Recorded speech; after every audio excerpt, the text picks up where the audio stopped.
কারণ উপাধি দক্ষিণ ইউনিয়ন আন্তর্জাতিক কংগ্রেস কর্তৃক আয়োজিত ইফতার বিতরণ অনুষ্ঠানে তারা প্রধান অতিথি, বিশেষ অতিথি এবং বিভিন্ন এলাকা থেকে আগত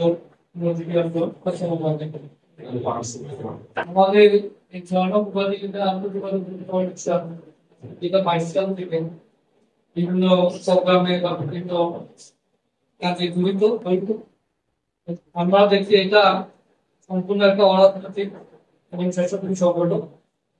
এই তারই একটি অংশ হিসাবে আজকে এই ইফতার বিতরণ অনুষ্ঠান। ইফতার বিতরণ অনুষ্ঠানে আমাদের আজকে যারা ইফতার বিতরণ নেবেন তাদের হয়তো অনেক কষ্ট হয়েছে, হয়তো আপনাদের চাহিদার মতো কতটা হবে না, তারপরেও আমরা সুবিধা আমাদের ফাউন্ডেশন নিচ্ছি, আমরা নিতে পেরেছি।